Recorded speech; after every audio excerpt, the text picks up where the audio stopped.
I've never hacked a phone or told anybody else to hack a phone, and nobody has produced any actual evidence to prove that I did. But today, a court ruled Piers Morgan did know about phone hacking when he was editor of the Daily Mirror.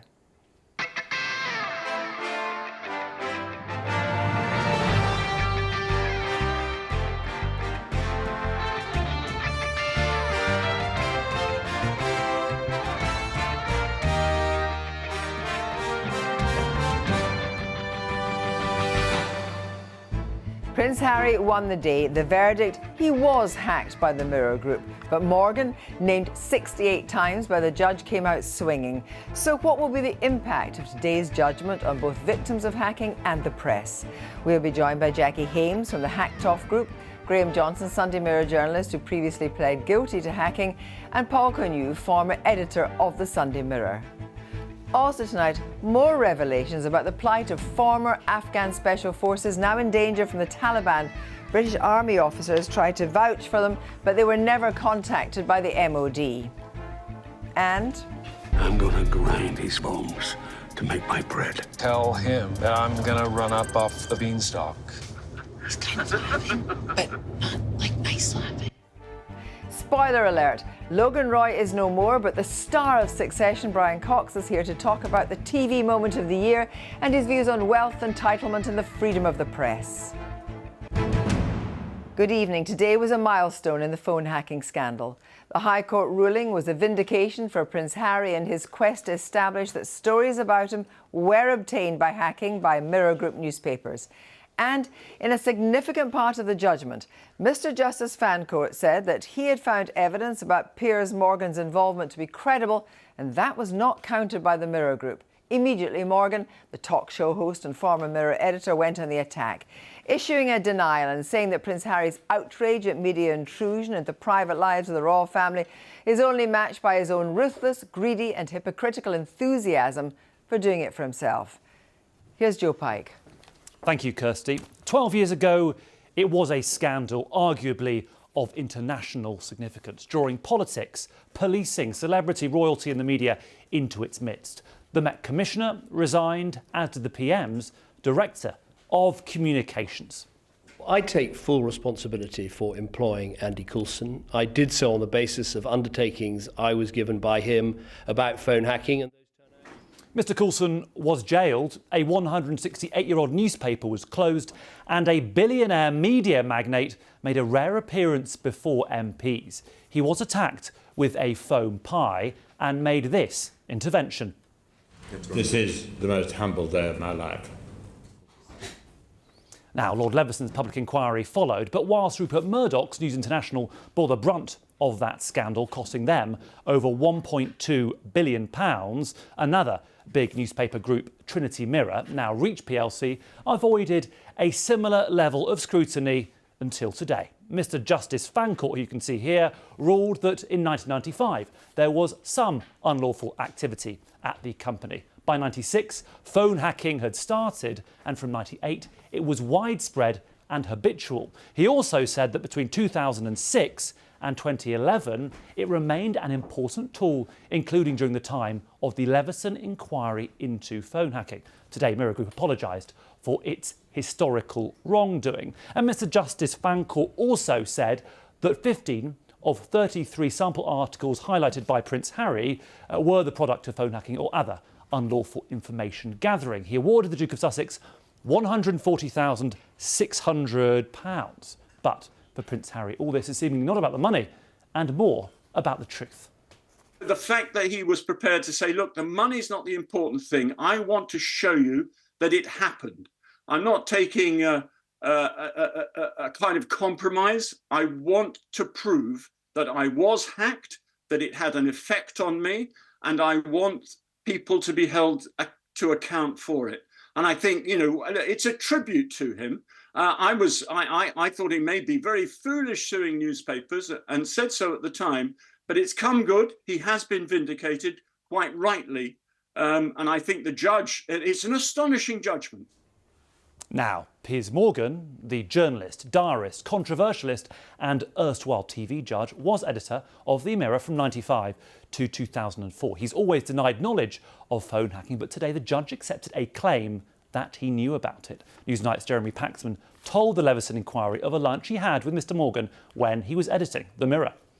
He then explained that the way to get access to people's messages was to go to the factory default setting and press either 000 or 1234, and that if you didn't put on your own code, his words, you're a fool. Well, for Prince Harry, all this is a very welcome win against the print media, and particularly the man who's been such a constant critic of him and his wife. The Duke of Sussex has cases ongoing against the publishers of The Sun and Daily Mail. Meanwhile, Reach plc, which has already paid out millions, may now face more legal claims. And the Met Police are considering what, if anything, they will do next. Thank you, Joe. Well, I'm joined now by Graham Johnson, a former journalist and whistleblower in phone hacking at the Sunday Mirror. He previously pleaded guilty to hacking and served a suspended sentence. Also joining us is Jackie Hames from the campaign group Hacked Off, and Paul Connew, the former editor of the Sunday Mirror newspaper. Good evening to you all. First of all, Jackie Hames, how would you characterise today? Would you call it a small win or something really substantial in the phone hacking scandal? I think this is really substantial, Kirsty, but it in fact is sort of episode one of a mini-series that's going to play out in the next year or so, revealing the toxic culture of criminality and misinformation and mishandling of people's private data in tabloid newsrooms. And it's fueled by this belief that they're just too powerful to be held to account. So, and I would like to, really applaud the claimants and whistleblowers, people like Graham in the studio and Dan Evans, for having the courage to stand up to these bullies. What do you make of the fact that we learned today that phone hacking had gone on during the Leveson inquiry? Well, as you know, I gave evidence of that inquiry as well and listened to the continual pleas that it's all in the past, it's stopped, it's not going on now, we've learned our lesson. It was one rogue reporter, all those pleas. And clearly they, as I said, they felt they were just too powerful to be held to account, as shows by the cancelling of the Leveson reforms and the cancelling of part 2 of the Leveson inquiry, colluding with politicians to make sure they would never be held accountable. And hats off to these claimants, including Prince Harry, for the bravery to stand up. Because Prince Harry didn't settle. He decided to pursue his claim. Graham Johnson. Most people don't have that power. Yeah. People like me aren't able to take these cases through to a trial like Prince Harry has. Well, Graham, can I just bring in Graham Johnson there, who you mentioned there, because you had a suspended sentence for hacking at the Sunday Mirror, but you also are a whistleblower. So from your point of view, what difference will this make? Well, it was a bittersweet moment today. It was sweet in as much as the judge accepted my evidence, and a lot of the stories that I've written over the past 8 years and documentaries that I've made, have proven to be true about the criminality of the Mirror. But it's bitter in as much as I don't want to see the Mirror go under or journalists be made redundant. And instead of engaging in this very hostile, very expensive litigation, which they've chosen to do, they should engage with the press reform movement, like people like Jackie Hames and Hacked Off, and they should engage with people like me who can help them stop this from happening again. Because this will encourage other people to come forward as well. As Jackie's saying, this is going to be just the act one of a mini-series. Well, the reason people don't come forward is I've had private investigators come round to my house. I've been threatened, when I gave evidence in court. Do you know who threatened you? Yeah, I know the name of the private investigator who came to my house. So, Paul Connew, Piers Morgan said, I never hacked a phone. I never told anyone to hack a phone. What he didn't say was I knew nothing about phone hacking. What do you make of that? Well, Piers Morgan may be telling the truth about he never personally hacked a phone, but of course that isn't the allegation against him. And rather overlooked in some of the coverage has been the fact that back in 2015, the Mirror settled a case involving Paul Gascoigne and about 7 other celebrities for the best part of £2 million, when the QC at the time admitted, they settled that out of court almost at the last minute, where their QC admitted that managers and editors, and Piers Morgan was an editor at the time, knew about phone hacking. So that related to a period, in fact, when Piers Morgan, was certainly editor. Be fair to Piers Morgan, there was only one case which, in this particular case, which came when he was editor, because he was fired in 2004, and most of these cases came after that. Yes, I know, but we could say it's not necessarily the quantity; it's the fact it happened, and if there's even one offence, that really matters. Indeed, of course it did. So you were at the Mirror and the News of the World earlier. Did you have any knowledge of phone hacking? Not at the time, no. But in fact, when the phone hacking scandal broke, I discovered, I was told by Scotland Yard that I'd been hacked, and that had to do with some PR I was doing and I won't name them, but for a couple of celebrities who were in serious ill health, and their conversations with me had been hacked. So, Graham Johnson, again, you heard what Piers Morgan said. What do you think when you heard that? When you heard him say, I never asked anyone to hack a phone, I never hacked a phone. What did you make of those words? I thought several things. I thought he was telling lies. I thought it was interesting that he didn't come to court to... He would say he was never called, of course. Well, I mean, that's the thing. In the British justice system, witnesses are not called usually have to volunteer to give evidence, and he had ample opportunity to volunteer. But also, if he has lied, and I think he has, he made the same admissions under oath at Leveson, which is a criminal offence under the Public Inquiries Act. And of course, Prince Harry's side, there was no point in them subpoenaing Piers Morgan, because if you subpoena a witness, you then can't cross-examine them. They can only be questioned by the other side. Yes, so there was no point. I suppose the alert in your head is partly because that 68 times Piers Morgan was mentioned by the judge, which says something in itself. Jackie Haynes, we've just been talking here about the amount of money this has cost the Mirror Group and indeed the Murdoch Empire. Do you actually want to see newspapers fold? I mean, is there value in having a strong press? Of course there is. We really, more than ever, need a really strong press to hold the powerful to account. But what's happening at the moment, and has happened in the past, as we're seeing, is they've been held to ransom rather than account. We need that separation of powers to uphold democracy, and we're just not getting that. All our news is being filtered through this toxic culture between politicians and the press. We need journalists like Graham and Dan and all the others who've been whistleblowers who are prepared to be brave and stand up and tell us the truth. That's what we want. All we want is the truth. It's interesting, Paul Connew, that the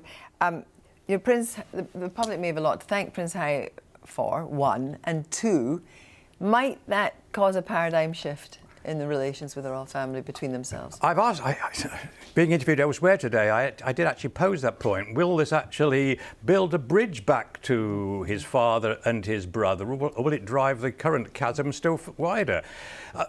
What Prince Harry has done, and which may affect the royal family's future approach to media, which is something I talked about in a book I co-authored recently called Reporting Royalty, and which looked at the past, present and future relationships between the media and the monarchy, who do need each other, is which way that one goes. But of course, until now, the role has been to basically never complain, never explain, and don't antagonise the press. Now, it was alleged, and I stress alleged during the case, I think the judge didn't put any great store on this at all, that Prince William allegedly had received a £1 million settlement from another newspaper group over hacking, but there was an agreement, so it was alleged, not to reveal this until after the full extent of hacking cases had been settled. Now, whether that's true or not, we don't know, but certainly it was part of Prince Harry's own allegation. So, Graham Johnson, at the moment there is no question of a police investigation. Do you think it is possible that Piers Morgan could face criminal charges? Yeah, I think if a new government came into power and there was the will for the police to do it, they could do it. And there's masses of evidence there.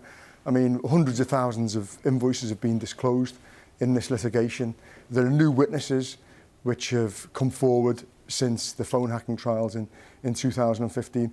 So they've got a reasonably good chance of convicting him, but it takes the will to do it. As someone who loved the Mirror Group, and I'm a Labour supporter, I think it would be dreadful, though, if the only Labour supporting a popular newspaper group were to go to the wall, and that is not out of the question. They're losing, having to dismiss journalists on on both their national and regional titles because of the economic climate, and this could actually cause both a public backlash, which is the public are entitled to, but shareholders too, may become hostile. So it's a tricky time. And of course, the current management, are not responsible for inheriting the toxic legacy of their predecessors. Thank you all very much indeed.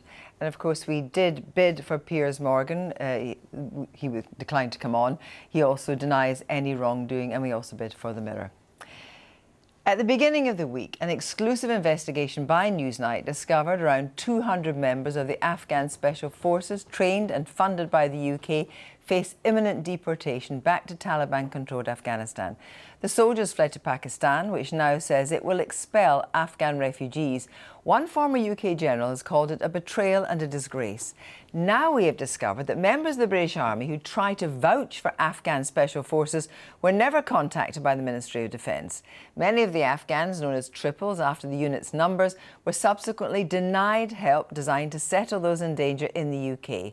This despite the fact that back in 2021, the then Prime Minister Boris Johnson said that the UK would do whatever we can to get them safe passage. Here's Joe Inwood. They were the best of the Afghan military. Trained and funded by the British, the Triples, as they were known, worked alongside UK forces right until the Afghan government fell. They were the last standing, even helping with the evacuation of Kabul. They were uniquely trusted in a way the Afghan National Army wasn't. We would eat, sleep, drink with them. There was a unique bond. They put their lives on the line for us. And so, when the Triples applied to the Afghan Relocation and Assistance Policy, ARAP, there were no shortage of former and serving British military personnel happy to vouch for them. I gave them details about the guy I served with in Afghanistan, but never got a response from either the MOD or ARAP. I know of a number of other people who served alongside the Triples and never received any contact. We've been told by multiple sources, all serving or former military, that the same thing happened to them. They gave a reference to someone applying for the ARAP scheme, were never contacted by the Ministry of Defence, and then found out the person they were supporting had been rejected. And it all comes just a few days after the Armed Forces Minister spoke in the House of Commons, also in response to a Newsnight story, and said this. It's also impossible, I think, to verify the service of those who didn't serve directly alongside the British Armed Forces, and where there is somebody within the British system that can vouch for the closeness of that service. It makes me so angry, particularly to hear the Minister say that it's hard to verify these people, when they've clearly made no attempt to verify them, not even reaching out to their own people. And it's not just the issue of identifying individuals that has been causing controversy. There's also a row about who the Triples really worked for. On Monday, the Minister said this. CF 333 and ATF 444, known as the Triples, were Afghan-led task forces set up to counter drug trafficking and organised crime and reported into the Afghan Interior Ministry. They are therefore a component of the Afghan National Security Forces and are not automatically in scope for relocation under ARAP. But that version of events has been questioned by many people. Conservative backbenchers, members of the opposition, even ministerial colleagues. And one man we spoke to who used to help pay the Triples.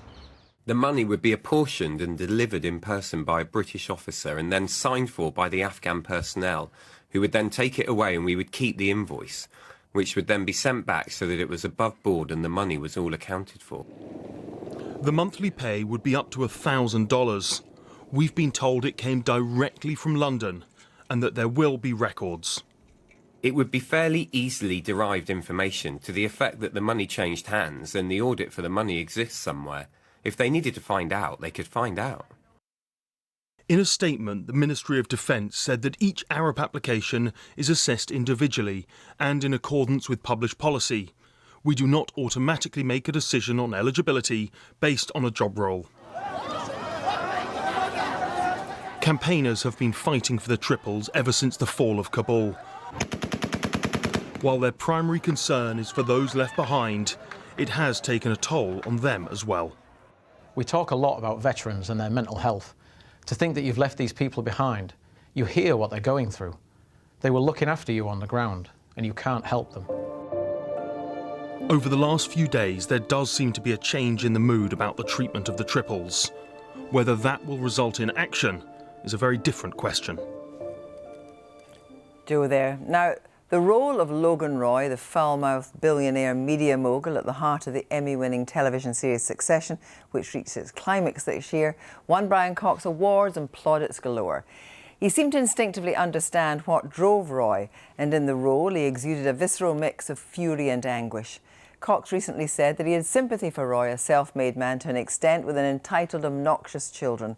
As media dynasties go, there were very definite echoes of Murdoch and Maxwell, and indeed, according to an article in Vanity Fair, one of the conditions of Jerry Hall and Rupert Murdoch's divorce settlement was that she was strictly forbidden from feeding any potential storyline ideas to Succession writers. By the time Brian Cox, a classically trained actor, walked onto the set of Succession, he had many major stage and screen roles under his belt, including in the films Nuremberg and Manhunter and, of course, Braveheart. But he is the face of Succession. I'm going to build something bigger, faster, wilder. I want to kill the opposition, cut their throats. We are pirates!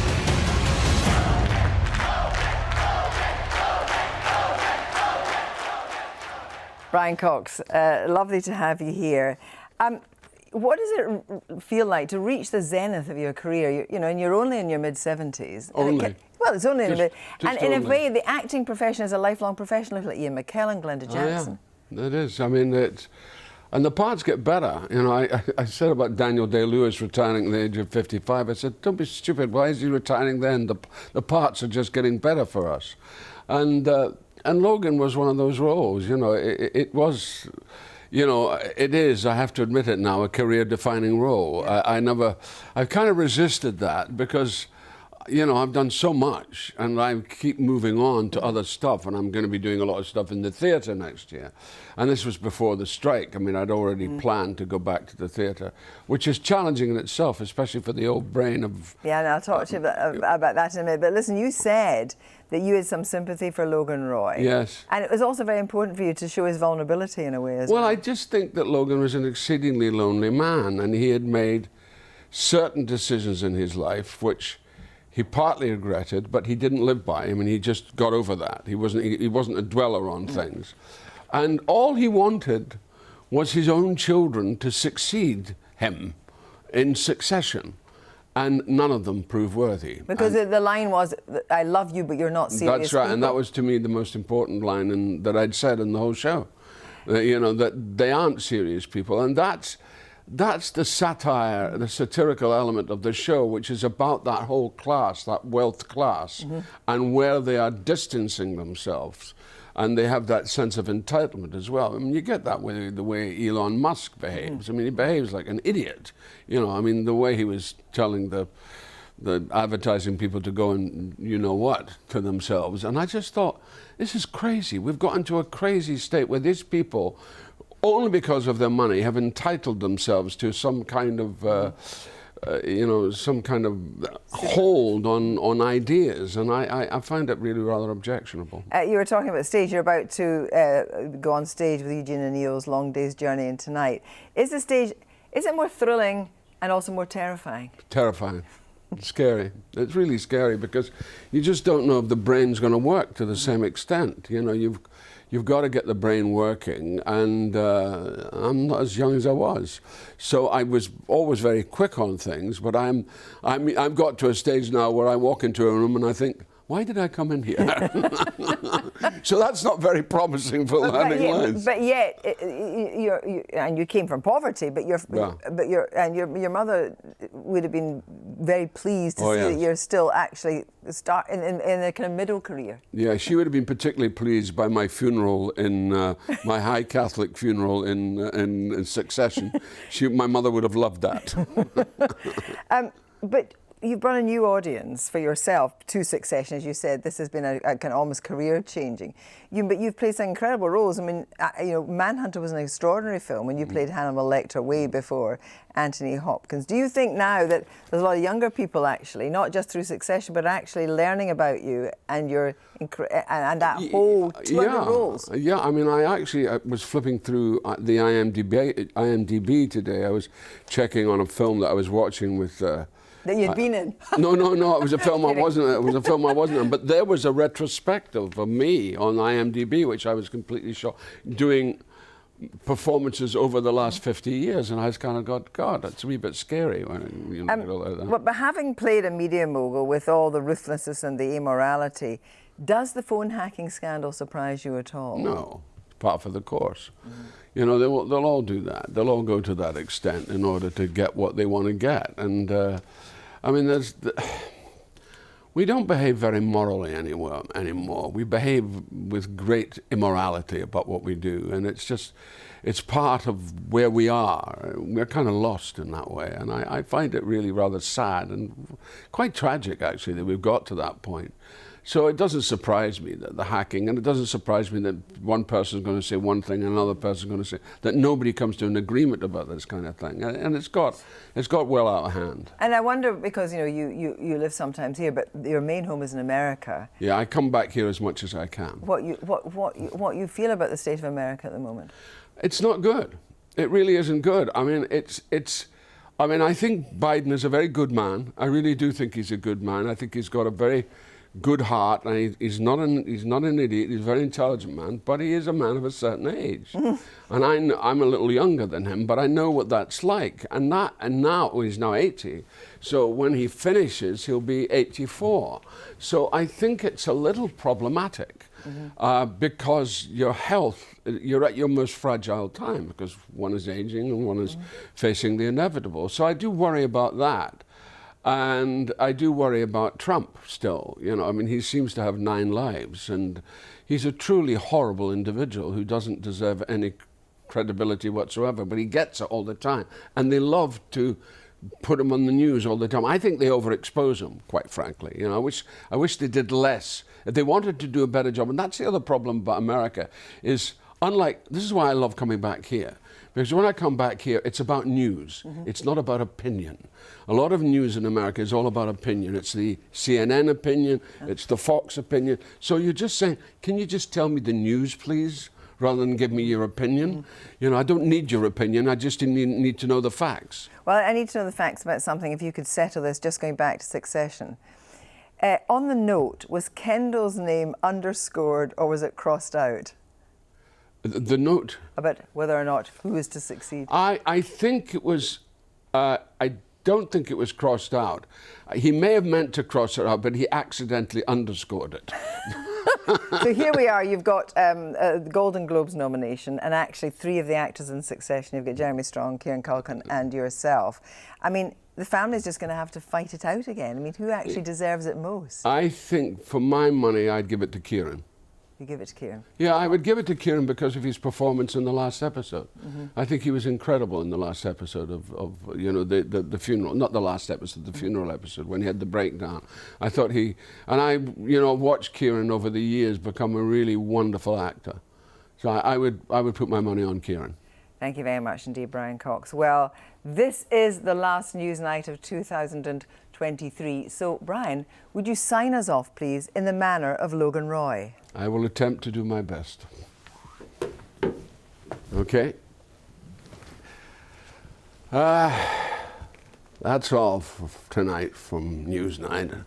We'll be back in January. I hope you have an amazing festive season wherever you are and whatever you're doing. And now, just fuck off.